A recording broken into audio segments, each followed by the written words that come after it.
Hello everyone, mathematics की class में आपका हार्दिक स्वागत है। यह लेक्चर स्पेशली जीआईसी मैथमेटिक्स के लिए है, लेकिन जीआईसी मैथमेटिक्स के अलावा LT grade, DSSB, KVS, NVS, TGT, PGT आदि परीक्षाओं से के लिए भी यह अति महत्वपूर्ण है। तो आज हम स्टडी करने जा रहे हैं वेक्टर एनालिसिस के बारे में।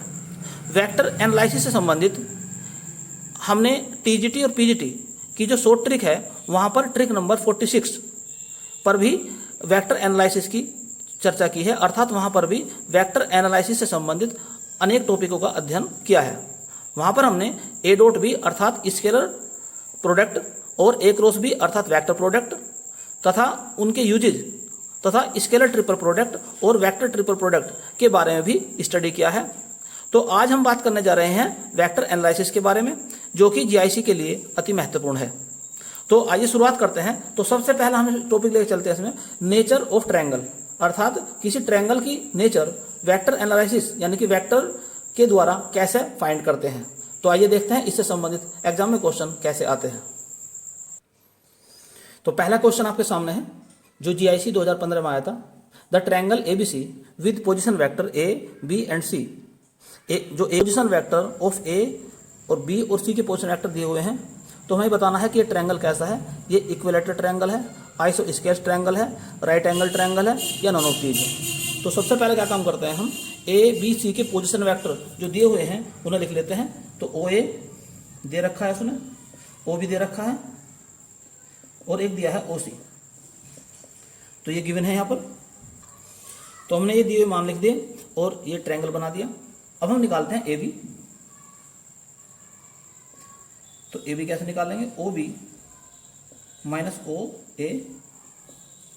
फिर निकालेंगे बी सी, तो बी सी निकालते हैं ओ सी माइनस ओ बी।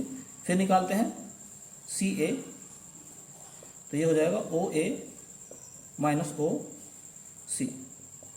तो यहाँ पर इनकी वैल्यू पुट करते हैं, अर्थात जब हम ए बी निकालेंगे तो ओ बी माइनस ओ ए करना पड़ेगा। तो ओ बी ये है और ओ ए है, इनमें से माइनस करने के बाद में जो मान आएंगे वो इस प्रकार से हैं। अब क्या काम करते हैं, इनका मैग्नीट्यूड निकालते हैं, अर्थात ए बी, बी सी और सी ए निकालेंगे। तो ए बी यानी कि वेक्टर ए बी का मैग्नीट्यूड, बी सी यानी कि वेक्टर बी सी का मैग्नीट्यूड, और ये हो जाएगा वेक्टर सी ए का मैग्नीट्यूड। तो ए बी का मैग्नीट्यूड कैसे निकालेंगे, -1 का स्क्वायर, -2 का स्क्वायर और -6 का स्क्वायर, और सारे का नोट कर देंगे। यह आ जाएगा आपका 41। इसी प्रकार से 4 + 1 + 1, तो यह आ जाएगा आपका 6 का रूट।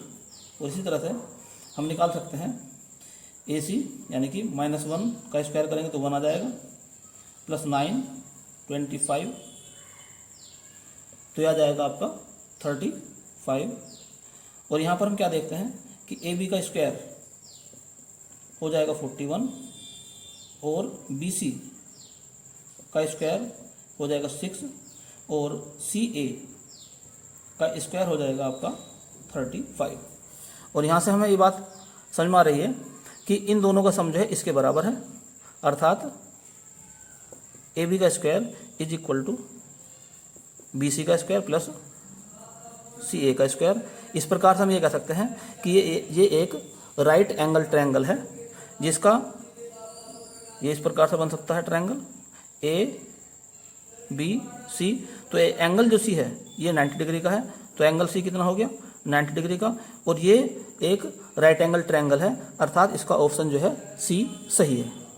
इसके करने की एक शॉर्ट ट्रिक भी है, आइए देखते हैं शॉर्ट ट्रिक के बारे में भी। आप इसे इस प्रकार से भी निकाल सकते हैं कि पहले यहाँ तक करने के बाद में आप सी ए डॉट बी सी निकाल लो।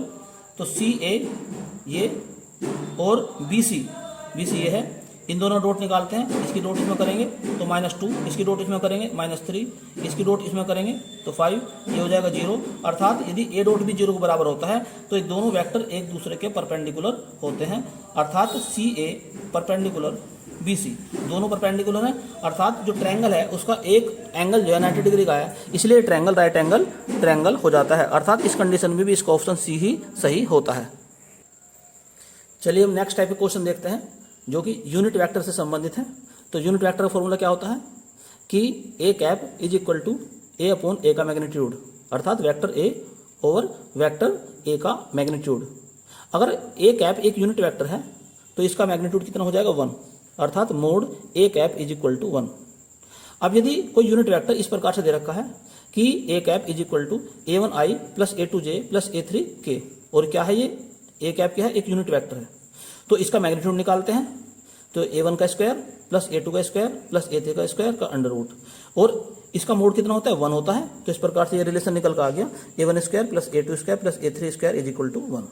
दूसरी मोस्ट इंपोर्टेंट बात आप याद रखना कि अगर a square plus b square plus c square की वैल्यू p के बराबर है तो ab plus bc plus ca का जो मैक्सिमम वैल्यू है वो p के इक्वल होती है।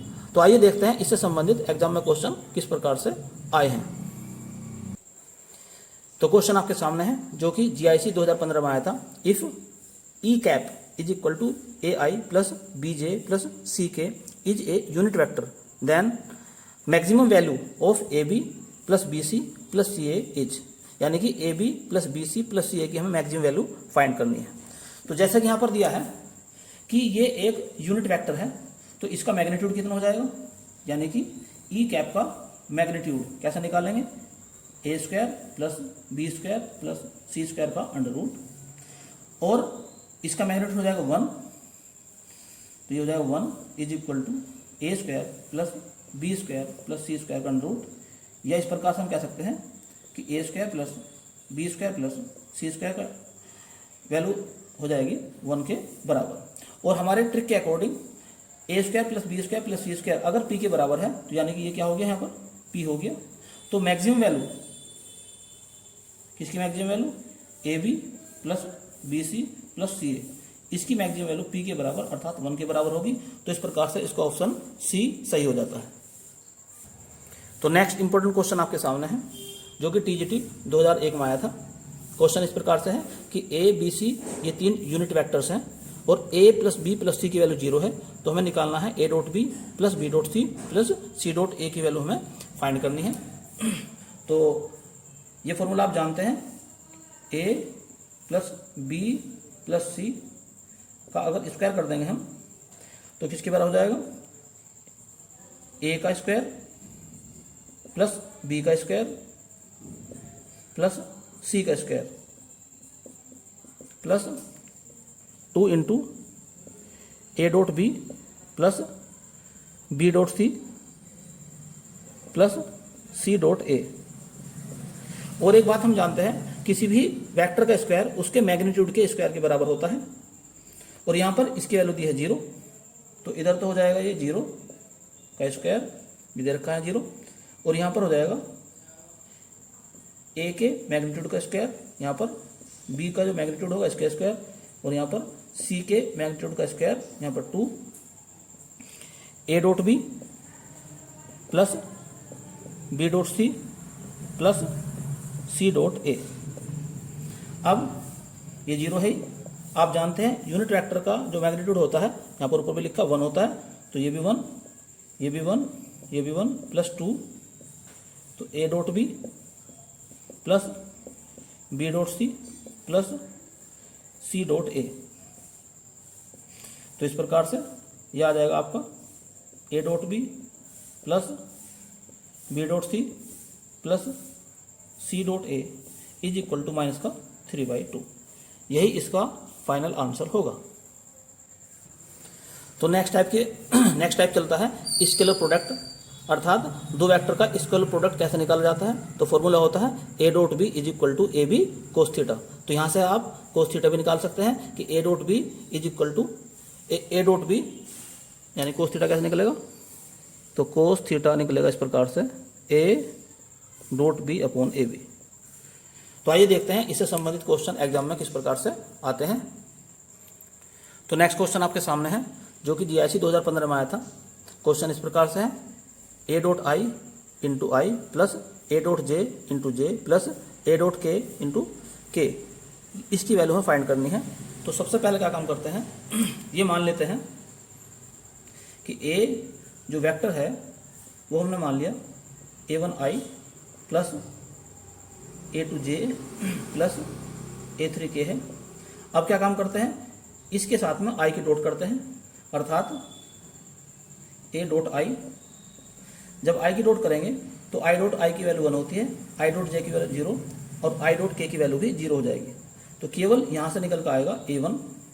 इसी प्रकार से जब हम A की डॉट करते हैं J के साथ में तो J dot I 0, J dot J 1, J dot K 0, तो यहाँ से केवल निकल कर आएगा A2। इसी प्रकार से अब करते हैं हम K के साथ में इसकी डॉट, तो यहाँ पर K dot I 0, K dot J 0 और K डॉट K I और K डॉट K 1, तो यानी कि यहाँ से आ जाएगा A3 निकल के। तो इस प्रकार से हमने ये वैल्यू निकाल ली, इसको हम 1 मान सकते हैं। अब जो गिवन इक्वेशन है उसके बारे में सोचते हैं जरा, तो क्या आ जाएगा यहाँ पर आ जाएगा A1, तो हो जाएगा आपका A1I, यहाँ पर आ जाएगा A2, तो A2J प्लस यहाँ आ जाएगा A3, तो A3K, और ये क्या बन गया हमारा, ये I बन गया, A बन गया। तो इस प्रकार से दो दी हुई इक्वेशन है, इसकी वैल्यू हो जाएगी A के बराबर, अर्थात इसका ऑप्शन जो है वो C सही है। नेक्स्ट इंपॉर्टेंट क्वेश्चन आपके सामने है जो कि GIC 2015 में आया था। क्या लिखा है इसने, if A dot I is equal to A dot I plus J is equal to A dot I plus J plus K is equal to 1, तो हमें A की वैल्यू फाइंड करनी है। तो सबसे पहले क्या करते हैं, let A is equal to A1I plus A2J plus A3K। अब जो गिवन है, क्या गिवन है, A dot I is equal to 1। अब A की I से डॉट करते हैं, जब I से डॉट करेंगे तो यहाँ पर I dot I 1, I dot J 0, I dot K 0, तो यानी कि A डॉट I की वैल्यू आ जाएगी केवल A1, तो A1 इज इक्वल टू 1। तो A1 की वैल्यू कितनी आ गई है, 1 आ गई है। अब दूसरी कंडीशन लगाते हैं, क्या गिवन है इसके अंदर, A dot I plus J is equal to, ये भी 1 है। अब आप ये फॉर्मूला जानते हैं कि यदि A is equal to A1I plus A2J plus A3K, B is equal to B1I plus B2J plus B3K, तो A डॉट B इस प्रकार से निकाला जाता है, A1 B1 plus A2 B2 plus A3 B3, अर्थात I के कोफिशिएंट की मल्टीप्लाई I के कोफिशिएंट से करेंगे, J के कोफिशिएंट की मल्टीप्लाई J के कोफिशिएंट से करेंगे, और K के कोफिशिएंट की मल्टीप्लाई K के कोफिशिएंट से करके इनको तीनों को ऐड कर देंगे। तो यहाँ पर भी ऐसे करेंगे हम। तो I का कोफिशिएंट है A1, तो A1 की मल्टीप्लाई इस I के कोफिशिएंट से करेंगे, यानी कि 1 से करेंगे, तो A1 1 plus A2 1 plus A3 0, क्योंकि यहाँ K है ही नहीं, इज इक्वल टू 1। तो इस प्रकार से हम देखते हैं A1 plus A2 is equal to 1, लेकिन जो A1 है उसकी वैल्यू क्या निकाल चुके हैं, हम 1 निकाल चुके, तो यहाँ 1 plus A2 is equal to 1। इस प्रकार से A2 की वैल्यू आ जाती है 0। अब तीसरी कंडीशन लेके चलते हैं। तीसरी कंडीशन में क्या है, A dot I plus J plus K is equal to 1, ये तीसरी कंडीशन है। फिर ये ट्रिक लगाते हैं यहाँ पर भी। तो A के अंदर जो I का कोफिशिएंट है वो A1 है, तो A1 यहाँ पर I कोफिशिएंट 1 है, प्लस J का कोफिशिएंट A2 है, J का कोफिशिएंट 1 है, प्लस K का कोफिशिएंट यहाँ A3 है, और यहाँ K का कोफिशिएंट है 1 इज इक्वल टू 1। तो इस प्रकार से क्या देखते हैं हम, A1 plus A2 plus A3 is equal to 1। A1 की वैल्यू 1 है, निकाल चुके पहले ही, A2 की वैल्यू 0 और A3 इज इक्वल टू 1। तो 1 से 1 कैंसिल हो जाएगा। तो इस प्रकार हम देखते हैं कि A3 की वैल्यू हो जाएगी 0, क्योंकि यहाँ पर 1 से 1 कैंसिल हो गया। तो हमें निकालनी थी A की वैल्यू, और A हमने क्या मान रखा था, ये हमने A मान रखा था। तो A इज इक्वल टू,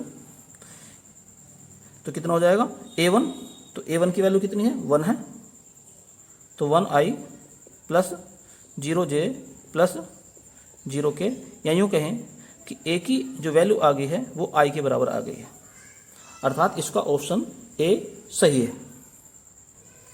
तो नेक्स्ट टाइप के जो टॉपिक है इस प्रकार से है कि इसमें हम सीखते हैं प्रोजेक्शन निकालना।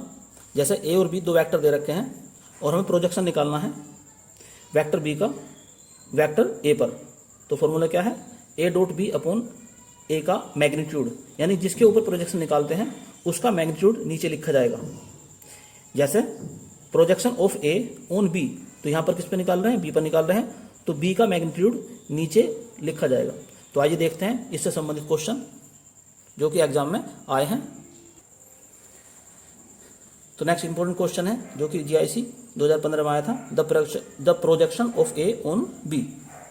तो A क्या दिया है, तो A दिया हुआ है 2i plus 3j plus 2k, और B दिया है i plus 2j plus k। तो क्या निकालना हमें प्रोजेक्शन किसका निकालना है A का, ऑफ A किस पे निकालना है B पर, तो ऑन B। फॉर्मूला है A dot B upon B पे निकालना है, तो B का नीचे लिखा जाएगा मैग्नीट्यूड।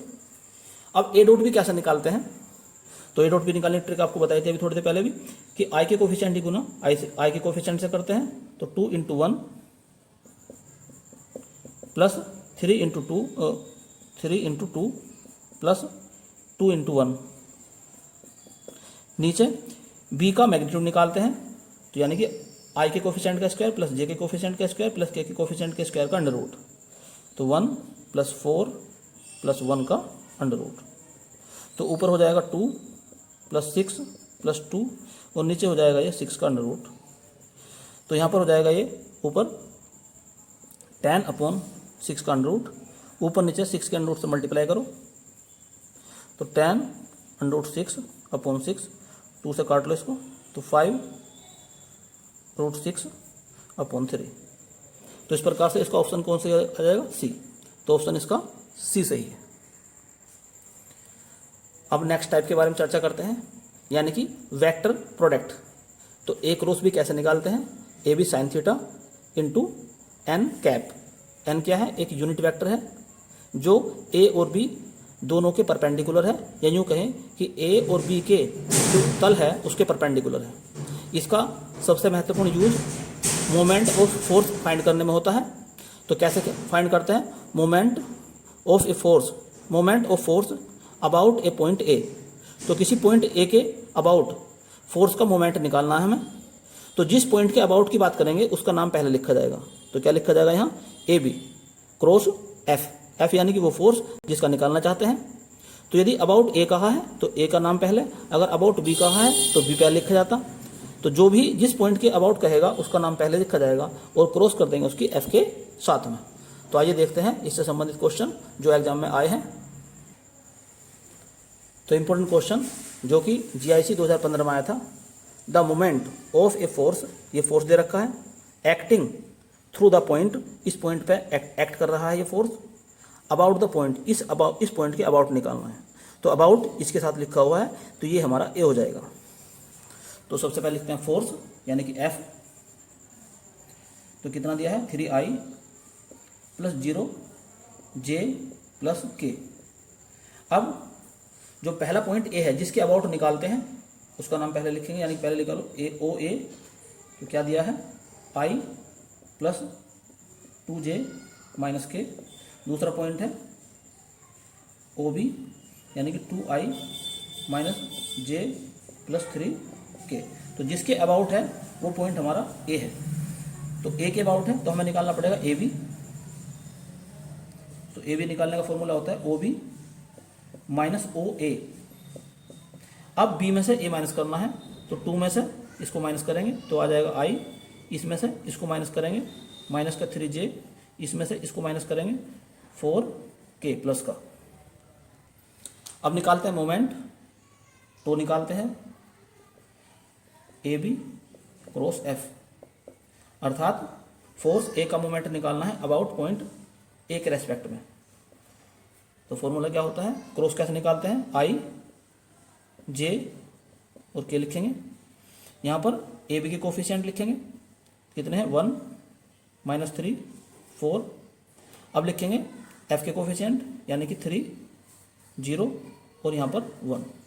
अब इसको सोल्व करते हैं तो आई इस पर उंगली रखेंगे, इसकी मल्टीप्लाई यहाँ करेंगे -3 0 माइनस जे, इस पर उंगली रखते हैं, इसकी मल्टीप्लाई है 1 -12 प्लस के, इसकी मल्टीप्लाई यहाँ करते हैं 0 माइनस इसकी मल्टीप्लाई -9, तो ये हो जाएगा प्लस का 9। तो इस प्रकार से आ जाएगा माइनस का 3i और ये प्लस का 11 जे प्लस का 9 के। यहाँ पर ये है माइनस का 3। तो आंसर इसका आ जाता है माइनस का 3i प्लस का 11 जे और प्लस का 9 के। यही इसका फाइनल आंसर है। अब नेक्स्ट टाइप के बारे में बात करते हैं, यानी कि एरिया फाइंड करना सीखते हैं यहाँ पर। तो यदि ओ से जाने वाला एक वेक्टर ए है और दूसरा ओ से जाने वाला वेक्टर बी है, तो यहाँ पर एक parallelogram O A C B बन जाता है। तो एक्चुअल में जो हम ए क्रॉस बी निकालते हैं तो वो इस पर जो पैरेललोग्राम यहाँ बनता है इसका एरिया होता है। तो area of parallelogram O A C B is equal to A cross B का मोड, यानी कि ए क्रॉस बी निकाल के उसका मैग्नीट्यूड निकाल लेंगे। अब यदि ये जो ट्रायंगल है यहाँ पर ओ ए बी जो ट्रायंगल बनता है, अगर इसका एरिया निकालना है तो ऊपर जो पैरेललोग्राम था उसका एरिया था उसका हाफ कर देंगे, अर्थात 1/2 ए क्रॉस बी का मोड, अर्थात ए क्रॉस बी के मैग्नीट्यूड का हाफ कर देंगे। दूसरी बात देखते हैं कि अगर कोई ट्रायंगल दे रखा है ए बी सी, जिसके पोजीशन वेक्टर, जिसके जो वर्टेक्स हैं उनके पोजीशन वेक्टर है O A is equal to A, O B B है और ओ सी सी है, तो इस ट्रायंगल का एरिया किस प्रकार से फाइंड किया जाए। तो जैसे ऊपर ट्रिक लगाई थी, अगर ओ से जाने वाले दो वेक्टर हैं, एक ए है दूसरा वेक्टर बी है, तो इनकी क्रॉस निकाल दो, उसका हाफ कर दो। तो ऐसे ही ए से जाने वाला वेक्टर हो जाएगा ए बी, ए से जाने वाला वेक्टर हो जाएगा ए सी, तो ए बी क्रॉस ए सी निकाल के इसका मैग्नीट्यूड निकालेंगे, उसका हाफ कर देंगे। या अगर ए बी सी के जो पोजीशन वेक्टर दिए हैं उसके फॉर्म में निकालना चाहते हैं तो ए क्रॉस बी निकालो, बी क्रॉस सी निकालो, सी क्रॉस ए निकालो, फिर इनको सम करो और उसका निकाल दो मैग्नीट्यूड, उसका कर दो हाफ। तो इस प्रकार से भी हम इस ट्रायंगल का एरिया फाइंड कर सकते हैं। नेक्स्ट पॉइंट है एरिया ऑफ पैरेललोग्राम। अब एक पैरेललोग्राम है जिसके डायगोनल दिए हुए हैं। यहाँ पर कौन सा पैरेललोग्राम था, जिसकी दो साइड दी हुई थी, जो करस्पॉन्डिंग साइड है इसके साथ में ये वाली साइड दी हुई थी। यहाँ पर है इनके डायगोनल अगर दिए हुए हैं, तो जैसे मान लो एक डायगोनल इसका है ए सी, दूसरा डायगोनल है इसका बी डी, तो हम क्या काम करेंगे, ए सी और बी डी की क्रॉस कर देंगे और उसका मैक्सिमम निकाल कर उसका हाफ कर देंगे। और यदि मान ले जाए कि ए सी जो है ये वेक्टर ए है और बी डी ये वेक्टर बी है, तो यानी कि ए क्रॉस बी का मोड निकाल कर इसका हाफ कर देंगे। याद रखने वाली बात क्या है यहाँ पर कि ये ए और बी जो है ये इस पैरेललोग्राम के डायगोनल है, और यहाँ पर ए और बी क्या है, इस पैरेललोग्राम को जो बनाने वाली साइड है उन साइडों के वेक्टर दे रखे हैं इस वाले पॉइंट के अंदर, और यहाँ पर जो है दिए हुए हैं डायगोनल। तो आइए देखते हैं एग्जाम में कैसे क्वेश्चन आते हैं। तो क्वेश्चन आपके सामने है जो कि GIC 2015 में आया था। Area of parallelogram determined by the vectors, दो वेक्टर दे रखे हैं, इनके द्वारा जो पैरेललोग्राम बनता है उसका हमें एरिया फाइंड करना है। तो वेक्टर ए दिया हुआ है 3i plus 2j plus 0k, vector B दिया हुआ है 0i plus 2j minus 4k। तो ये इस प्रकार से है, ये वेक्टर ए है और ये वेक्टर है बी, तो इससे बनेगा एक पैरेललोग्राम।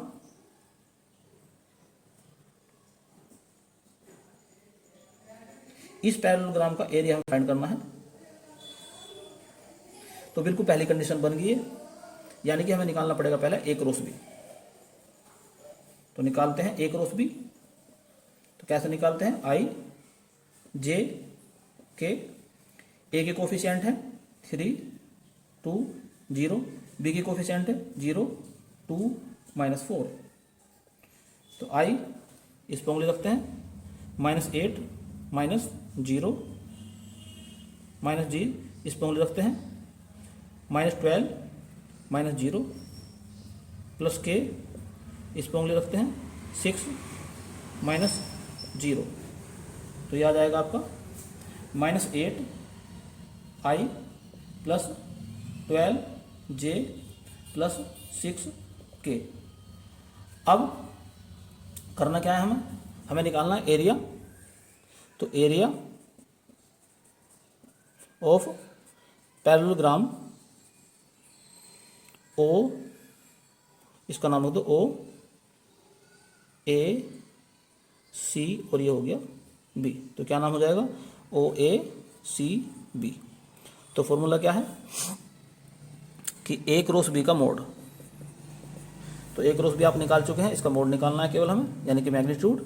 तो -8 का स्क्वायर प्लस 12 का स्क्वायर और यहाँ 6 का स्क्वायर, उससे कर देंगे अंडर रूट, तो 64 144 36, तो ये हो जाएगा आपका 244, या इसे मैं लिख सकता हूँ 4 × 61, यानी कि 261 स्क्वायर यूनिट, ये इसका आंसर हो जाएगा। नेक्स्ट टाइप चलता है, इसमें हम बात करते हैं वेक्टर ट्रिपल प्रोडक्ट की, अर्थात ए क्रॉस बी क्रॉस सी की। तो फॉर्मूला इसका इस प्रकार से है, ए की डॉट करेंगे सी के साथ में और सिंपल मल्टीप्लिकेशन कर देंगे बी के साथ में, माइनस ए की डॉट करते हैं बी के साथ में और सिंपल मल्टीप्लिकेशन कर देते हैं सी के साथ में। तो आइए देखते हैं इससे संबंधित क्वेश्चन जो एग्जाम में आए हैं। तो पहला क्वेश्चन जो कि DIC 2015 में आया था, क्या दिया है इसके अंदर, ए क्रॉस बी क्रॉस सी, यानी कि ब्रैकेट लगा है बी और सी के लिए, तो ये इक्वल किसके हैं, ए क्रॉस बी क्रॉस सी, यानी कि ब्रैकेट लगी आपकी बार ए क्रॉस बी के लिए। तो इसमें से कौन सी बात जो है सही है, तो आइए शुरू करते हैं इसे। तो ये दिया हुआ है, इसे मैं इस प्रकार से लिख सकता हूं, A cross B cross C, और क्रॉस की एक प्रॉपर्टी है जिसके according A cross B is equal to होता है माइनस बी क्रॉस ए, अर्थात अगर ऑर्डर चेंज कर देंगे तो साइन चेंज हो जाएगा। तो यहाँ पर हम देखते हैं, ये जो यहाँ पर है इसको सी को पहले लिख लो, तो माइनस बाहर निकालना पड़ेगा, तो सी क्रॉस ए क्रॉस बी। अब क्या काम करते हैं, इसको इधर ले जाते हैं उठा के, तो A cross B cross C plus C cross A cross B is equal to 0। अब A cross B cross C जो ऊपर फॉर्मूला बताया था इसका इस्तेमाल करते हैं, अर्थात ए की सिंपल डॉट करते हैं सी के साथ में, तो ए डॉट सी और सिंपल मल्टीप्लाई करते हैं बी के साथ में, माइनस ए की डॉट करेंगे बी के साथ में और सिंपल मल्टीप्लाई कर देंगे सी के साथ में। इसी प्रकार से यहां पर चलते हैं, सी की डॉट करते हैं बी के साथ में पहले और सिंपल मल्टीप्लिकेशन ए के साथ में, माइनस सी की डॉट करते हैं ए के साथ में और सिंपल मल्टीप्लिकेशन बी के साथ में इज इक्वल टू 0। अब यहां पर आप देखते हैं एक प्रॉपर्टी और भी कि डॉट के अंदर ये होती है प्रॉपर्टी कि ए डॉट बी को लिखा जा सकता है बी डॉट ए। यहां पर ए क्रॉस बी को हम बी क्रॉस ए नहीं लिख सकते, माइनस लगाना पड़ता है, लेकिन डॉट के अंदर क्या होता है, ए डॉट बी को बी डॉट ए लिख सकते हैं। कहने का मतलब हो गया कि ए डॉट सी और सी डॉट ए एक ही है, तो ये वाला वेक्टर इससे कैंसिल हो जाएगा। तो आपको क्या मिलेगा, ये रह गया और ये रह गया, तो आपको मिल जाएगा C dot B A minus A dot B C is equal to 0। यहाँ पर आप ध्यान देते हैं कि जो ब्रैकेट के अंदर है यहाँ पर पहले ए है तो यहाँ पर भी ए होना चाहिए, अर्थात अगर यहाँ पर सी है तो यहाँ पर सी होना चाहिए, और अगर यहाँ पर बी है तो बी होना चाहिए, अर्थात बी को पहले लिख लो, क्योंकि डॉट के अंदर ए डॉट बी को हम बी डॉट ए लिख सकते हैं, इसलिए बी पहले लिख सकते हैं। तो B dot C A minus B dot A C is equal to 0। अब इसी का रिवर्स कर देते हैं, तो रिवर्स करने के बाद में क्या मिलेगा, B cross A cross C is equal to 0। कैसे, इसकी डॉट इसमें करेंगे तो क्या मिलेगा हमें, बी डॉट सी इंटू ए, फिर बी की डॉट ए में करेंगे तो क्या मिलेगा, बी डॉट ए इंटू सी। अब जो ऑप्शन दे रखे हैं उसके अकॉर्डिंग सोचते हैं जरा। तो ऑप्शन में चेक करते हैं कि ब्रैकेट के अंदर ए क्रॉस सी कहीं पर है या नहीं है। तो देखते हैं इसमें बी क्रॉस सी है, इसमें है सी क्रॉस ए, इसमें है ए क्रॉस बी। तो केवल ब्रैकेट के अंदर यहाँ पर है सी क्रॉस ए, तो यानी कि पहले बी बाद में होना चाहिए। तो यहाँ पर इसको भी इधर ले जाएंगे उठा के, तो इस रूल के अकॉर्डिंग तो क्या हो जाएगा, ये ए क्रॉस सी क्रॉस बी और यहाँ पर माइनस का साइन आ जाएगा इज इक्वल टू 0।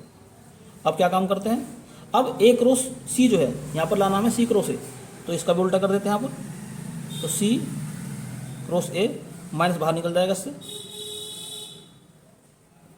और यहाँ पर हो जाएगा ए क्रॉस का बी, माइनस से माइनस कैंसिल हो जाएगा, तो आ जाएगा C cross A cross B is equal to 0। तो इस प्रकार से इसका बी ऑप्शन सही हो जाता है। तो नेक्स्ट क्वेश्चन आपके सामने है जो कि GIC 2015 में आया था। If A plus B dot C is equal to A minus B dot C is equal to 0, then A cross B cross C की वैल्यू में फाइंड करनी है। तो पहली कंडीशन इसके अंदर दी है कि A dot C plus B dot C is equal to 0, ये पहली कंडीशन है। दूसरी कंडीशन के according A dot C minus B dot C is equal to 0, ये पहली कंडीशन दी हुई है, ये दूसरी कंडीशन दी हुई है। अगर दोनों को ऐड कर देना हम तो ये कैंसिल हो जाएगा, तो क्या मिलेगा हमें 2 into A dot C is equal to 0, यानी कि A dot C is equal to 0, ये आ जाएगी नेक्स्ट कंडीशन। अब यदि यह वैल्यू हम इक्वेशन नंबर 1 या इक्वेशन नंबर 2 में रख दें तो यहाँ पर रख देंगे 0, यहाँ पर हो जाएगा B dot C is equal to 0। तो इस प्रकार से हम ये कह सकते हैं कि B dot C is equal to 0। अब हमें निकालना क्या है उस पर ध्यान देते हैं।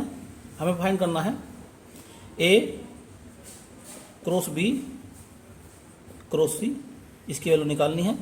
और क्रॉस के अंदर आप जानते हैं कि अगर हम ए क्रॉस बी को बी क्रॉस ए लिखना चाहते हैं तो माइनस लगाना पड़ेगा, तो बी क्रॉस ए हो जाएगा, तो यानी कि minus C cross A cross B.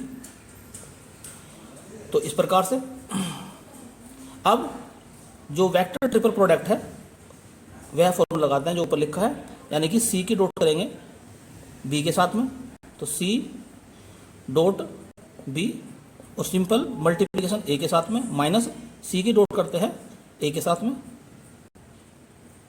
और सिंपल मल्टीप्लिकेशन हो जाएगी बी की। अब यहां पर हम सी डॉट बी, तो सी डॉट बी या बी डॉट सी की वैल्यू कितनी 0 है। यहां पर सी डॉट ए, यहां पर देखिए जरा सी डॉट ए की वैल्यू भी 0 है। तो इस प्रकार से इसका आंसर आ जाएगा 0, यानी कि इसका ए ऑप्शन सही है। अब नेक्स्ट टॉपिक के बारे में बात करते हैं, स्केलर ट्रिपल प्रोडक्ट, यानी कि ए डॉट बी क्रॉस सी, या इसको इस प्रकार लिख सकते हैं ए बी सी, एक बॉक्स के अंदर लिख देंगे। और इसका मीनिंग होता है A1 A2 A3 B1 B2 B3 C1 C2 C3, यानी कि डिटर्मिनेंट फाइंड कर लेंगे तो आपका निकल जाएगा स्केलर ट्रिपल प्रोडक्ट। अब यदि हमें निकालना हो वॉल्यूम निकालना हो किसी पैरेललोपिपेड का, तो एक्चुअल में ये जो स्केलर ट्रिपल प्रोडक्ट है ये एक पैरेललोपिपेड का ही वॉल्यूम है। अब यदि ये तीनों वेक्टर ए बी सी को प्लेनर हो, अर्थात एक ही प्लेन में हो तीनों पॉइंट, तो इनका स्केलर ट्रिपल प्रोडक्ट 0 होता है।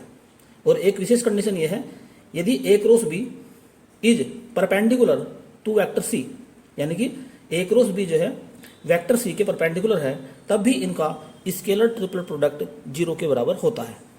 तो आइए देखते हैं इन्हीं से संबंधित किस टाइप के क्वेश्चन एग्जाम में आते हैं या आने की संभावना है। तो पहला क्वेश्चन आपके सामने है जो कि GIC 2015 में आया था। If A is equal to this, B is equal to this and C is equal to this है और A क्रॉस B C के परपेंडिकुलर है तो P की वैल्यू फाइंड करनी है। तो जैसे कि ऊपर पॉइंट बताया था मैं कि अगर A क्रॉस B C के परपेंडिकुलर होता है तो इनका स्केलर ट्रिपल प्रोडक्ट जो है 0 के बराबर होता है। तो हमें निकालना है इनका स्केलर ट्रिपल प्रोडक्ट, इसको हम रख देंगे 0 के बराबर। तो कैसे निकालते हैं? A के कोफिशिएंट 1 1 -2, B के कोफिशिएंट 2 -1 1, C के कोफिशिएंट P 3 -1, इसको रख देंगे हम 0 के बराबर। अब इसको सिंप्लीफाई करते हैं तो 1 इस पर उंगली रखते हैं, इसकी मल्टीप्लाई यहाँ करेंगे तो 1 -3, इस पर उंगली रखते हैं, फिर इसकी मल्टीप्लाई यहाँ करेंगे -2 -P प्लस -2, इस पर उंगली रखते हैं, इसकी मल्टीप्लाई यहाँ करेंगे तो 6 माइनस इसकी मल्टीप्लाई यहाँ करेंगे तो प्लस का P इज इक्वल टू 0। तो ये हो जाएगा आपका -2 माइनस, तो ये हो जाएगा आपका माइनस बाहर निकाल देंगे तो 2 + P और यहाँ पर हो जाएगा माइनस का 12 माइनस के 2P इज इक्वल टू 0। इस -2 से ये कैंसिल हो जाएगा तो क्या बचेगा -12 और माइनस के P इज इक्वल टू 0। तो इस प्रकार से P की वैल्यू आ जाएगी -12। तो इसका आंसर हो गया P is equal to -12। Next question देखिए जो कि GIC 2015 में आया था। Volume of parallelepiped determined by the vector, vector A दे रखा, B दे रखा और वेक्टर C दे रखा है। तो यहाँ पर भी आपको निकालना है स्केलर ट्रिपल प्रोडक्ट, ये डिटर्मिनेंट बनाकर निकालना है। तो इसका आंसर जो आएगा -23 आएगा, लेकिन वॉल्यूम माइनस नहीं होता है तो इसका आंसर जो है माना जाएगा 23। इसी प्रकार से नेक्स्ट क्वेश्चन है, ये दोनों क्वेश्चन आपको स्वयं करने हैं। नेक्स्ट क्वेश्चन है, इसमें भी जो वेक्टर 3 वेक्टर दिए हुए हैं और उसने कहा है कि इनके द्वारा जो पैरेललोपिपेड बनेगा उसका वॉल्यूम हमें फाइंड करना है। तो इसे भी आप स्केलर ट्रिपल प्रोडक्ट निकाल कर करेंगे तो इसका आंसर आ जाएगा 4, यानी कि इसका ऑप्शन D सही होगा।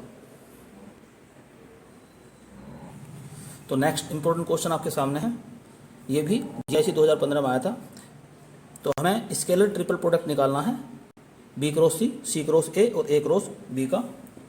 इसको हम साइक्लिक ऑर्डर में इस प्रकार लिख सकते हैं, A cross B, B cross C और C cross A। Cyclic order में है ये, तो इसे इस प्रकार से लिखा जा सकता है। अब इसका मीनिंग हो गया A cross B dot B cross C cross C cross A। अब B क्रॉस C को अगर हम P मान लें तो क्या मिलेगा हमें?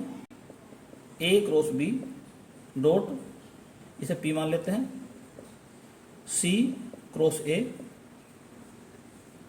तो क्या माना हमने? ये जो P है ये है हमारा B क्रॉस C। अब यहाँ पर जो वेक्टर ट्रिपल प्रोडक्ट का फॉर्मूला है वो लगाते हैं। तो A क्रॉस B डॉट, इसकी मल्टीप्लाई डॉट करेंगे A के साथ में तो P डॉट A और सिंपल मल्टीप्लिकेशन C की माइनस P डॉट C और सिंपल मल्टीप्लिकेशन A के साथ में कर देंगे। अब यहाँ पर इसकी मल्टीप्लाई करते हैं अंदर तो क्या मिलेगा हमें? डॉट, यानी कि ये वेक्टर है तो इस वेक्टर के साथ में इसकी डॉट होगी तो इसकी डॉट इस प्रकार से हो जाएगी कि A cross B dot C, ये अलग हो गया और बाहर क्या रह गया? P dot A। अब इसकी मल्टीप्लाई यहाँ पर करते हैं ऐसे ही, तो ये तो स्केलर है, ये वेक्टर है तो वेक्टर की डॉट वेक्टर से करते हैं तो यहाँ पर हो जाएगा आपका P डॉट C और अंदर हो जाएगा A cross B dot A। और स्केलर ट्रिपल प्रोडक्ट की ये बात होती है खास कि अगर 3 में से 2 वेक्टर सेम हैं तो उसकी वैल्यू 0 के बराबर होती है। अर्थात यहाँ पर जो लिखा था हमने स्केलर जो ट्रिपल प्रोडक्ट है ए बी सी में से अगर 2 वेक्टर इक्वल हैं तो वैल्यू इसकी वैल्यू जो है 0 के बराबर होगी। यहाँ पर दो वेक्टर इक्वल हैं, ये भी ए है तो ये भी ए है, तो इसकी वैल्यू हो जाएगी 0। तो क्या मिलेगा हमें केवल, तो यहाँ पर हमें मिल जाएगा केवल ए बी सी, ये तो हो गया आपका स्केलर ट्रिपल प्रोडक्ट यानी कि ए बी सी हो गया, इनटू पी की वैल्यू क्या है, पी है B cross C dot A, और यहां देखते हैं फिर इधर ये तो 0 हो गया इधर। अब ये भी एक्चुअल में स्केलर ट्रिपल प्रोडक्ट है क्योंकि डॉट और क्रॉस को आपस में इंटरचेंज भी कर सकते हैं। तो इसको आप इस प्रकार से भी लिख सकते हैं कि B dot C cross A, तो यानी कि ये भी स्केलर ट्रिपल प्रोडक्ट ही है। तो ये हो गया ए बी सी, तो ये लिखा जाएगा बी सी ओ ए, और यहां पर हम देखते हैं ये साइक्लिक ऑर्डर में है बी सी ए, तो इसे हम ए बी सी भी लिख सकते हैं। तो ए बी सी, तो इसको लिख सकते हैं हम ए बी सी, यानी कि स्केलर ट्रिपल प्रोडक्ट दोनों इस प्रकार से लिखे जा सकते हैं। तो इस प्रकार हम देखते हैं ये हो गया ए बी सी का स्क्वायर, यही इसका फाइनल आंसर है। अब नेक्स्ट इंपॉर्टेंट टॉपिक के बारे में बात करते हैं, distance between two plane, two parallel plane actual में, कि दोनों प्लेन कैसे होने चाहिए पैरेलल। पैरेलल की क्या विशेषता है कि प्लेन की इक्वेशन होती है R dot N equal to Q होती है, और यदि 2 प्लेन दे रखे हैं उनके एन की वैल्यू समान है तो ऐसे 2 प्लेन जो है वो एक दूसरे के पैरेलल होते हैं। और इस कंडीशन में इनके बीच का डिस्टेंस किस प्रकार से फाइंड किया जाएगा, तो इनके बीच का डिस्टेंस निकालने का फॉर्मूला है Q1 plus Q2 upon N का मोड। यहां पर ये वाला फॉर्मूला तब लगाएंगे जब Q1 और Q2 अपोजिट साइन के होंगे। अगर Q1 और Q2 सेम साइन के हैं तो इनकी जो मैग्नीट्यूड है एक में से दूसरे को माइनस कर देंगे, अर्थात जो बड़े वाला होगा उसमें छोटे को माइनस कर देंगे। तो आइए देखते हैं इस टाइप के क्वेश्चन जो एग्जाम में आए हुए हैं। तो इंपॉर्टेंट क्वेश्चन आपके सामने है जो कि पीजीटी जीआईसी 2015 में आया था। डिस्टेंस बिटवीन द प्लेन, ये 2 प्लेन दे रखे हैं और इनमें एन की वैल्यू सेम है, यानी कि दोनों प्लेन जो है वो पैरेलल हैं। ये आपका Q1 है, ये आपका Q2 है, और ये हो गया n। तो इन दोनों के बीच का डिस्टेंस हमें फाइंड करना है। तो d इज इक्वल टू, अब सबसे पहले ध्यान देते हैं कि Q1 और Q2 क्या सेम साइन के हैं या अपोजिट साइन के हैं। तो आप देखते हैं कि Q1 और Q2 दोनों अपोजिट साइन के हैं। तो अगर ये अपोजिट साइन के होते हैं तो सिंपली इनके मैग्नीट्यूड को जोड़ देते हैं, अर्थात 8 प्लस -5 अपॉन, अब n का निकालते हैं मोड, n यहाँ पर है i plus 2j minus 2k, तो कितना हो जाएगा 1 प्लस 4 का अंडर रूट, ऊपर हो जाएगा 8 प्लस 5, नीचे हो जाएगा 3। तो इस प्रकार से इसका आंसर आ जाएगा 13/3, यही इसका फाइनल आंसर होगा। तो नेक्स्ट इंपॉर्टेंट क्वेश्चन आपके सामने है, find the distance between the parallel plane. अब ये 2 प्लेन की इक्वेशन दी हुई है, तो यहाँ पर और यहाँ पर पहले देखते हैं कि इनका n इक्वल करते हैं, अर्थात क्या कर लेते हैं, दूसरी इक्वेशन को इस प्रकार लिख सकता हूँ मैं, इसको हम 3 से डिवाइड कर देते हैं, तो मिल जाएगा आपको 2x minus y plus 3z is equal to -13/3। अब ये जो इक्वेशन दे रखी है कार्टेशियन फॉर्म में है, अगर इसे वेक्टर फॉर्म में लिखना चाहें तो इस प्रकार से लिखी जा सकती है r डॉट, ये एक्चुअल में ये i j के हैं, यानी कि 2i minus j plus 3k is equal to 4। दूसरी इक्वेशन है, दूसरी हो जाएगी आपकी, ये भी 2i माइनस j प्लस का 3k हो जाएगी, और यहाँ पर हो जाएगा माइनस का 13/3। तो ये तो हो गया आपका Q1, ये हो गया आपका Q2। अब दोनों अपोजिट साइन के हैं, तो इन दोनों प्लेन के बीच की डिस्टेंस कैसे निकालेंगे, इनको सिंपली ऐड कर देंगे। तो 4 प्लस 13/3 अपॉन, तो 2 का स्क्वायर 4, 1 का स्क्वायर 1, 3 का स्क्वायर 9, तो ऊपर हो जाएगा आपका 25/3, नीचे हो जाएगा आपका 14 का अंडर रूट, तो इस प्रकार से इसका जो आंसर आ जाएगा 25/3 ये इसका आंसर हो जाएगा। तो नेक्स्ट इंपॉर्टेंट क्वेश्चन आपके सामने है, find the distance between two parallel planes. एक प्लेन की इक्वेशन ये है, दूसरी इक्वेशन ये है। तो सबसे पहले क्या काम करते हैं कि इनके जो आई वो एक्स वाई जेड के जो कोफिशिएंट है इन्हें समान करते हैं, यानी कि इस इक्वेशन को 2 से डिवाइड कर देते हैं। तो मिल जाएगा हमें 2x minus 2y plus z is equal to minus 7/2। अब इन्हें वेक्टर फॉर्म में कैसे लिखा जाएगा? तो r dot 2i minus 2j plus k is equal to -3। दूसरी इक्वेशन बन जाएगी 2i minus 2j plus k is equal to -7/2। अब चूंकि ये तो है Q1 आपका, ये है Q2, दोनों के जो साइन हैं वो सेम है बिल्कुल। तो D कैसे निकालेंगे? अगर सेम साइन होते हैं तो बड़े में छोटे को माइनस कर देंगे, न्यूमरिक के वैल्यू चिन्ह पे ध्यान यहाँ पर नहीं देंगे। तो ये जो निगेटिव है इस पर कोई ध्यान नहीं देंगे। तो ये तो हो गया 7/2 यानी कि लगभग 3.5 के बराबर है, ये 3 है तो बड़ा इसमें ये है। तो क्या करेंगे इसमें से Q2 माइनस Q1 करेंगे, नीचे आपका जो n होगा उसका मोड निकल जाएगा। तो 7/2 -3/4 प्लस 4 प्लस 1 का अंडर रूट कर देंगे यहाँ पर। तो ऊपर हो जाएगा ये 1/2, नीचे हो जाएगा 3। तो इस प्रकार से इसका आंसर आ जाएगा 1/6। तो उम्मीद करता हूँ कि ये लेक्चर आपको समझ में आ गया होगा। और अधिक जानकारी के लिए जो टीजीटी और पीजीटी की जो प्लेलिस्ट है उसमें आप जाएं, वहाँ पर ट्रिक नंबर 46 उसका आप स्टडी करें। वहाँ पर और भी भिन्न भिन्न टाइप के क्वेश्चन आपको दिए गए हैं। तो यदि यह वीडियो आपको पसंद आई हो तो इसे लाइक और शेयर भी करें। और यदि अभी तक आपने चैनल को सब्सक्राइब नहीं किया है तो चैनल को सब्सक्राइब कर लें और साथ ही साथ बेल आइकन का बटन भी दबा दें, ताकि समय समय पर आपको नई नई और महत्वपूर्ण जानकारियाँ प्राप्त होती रहें। धन्यवाद।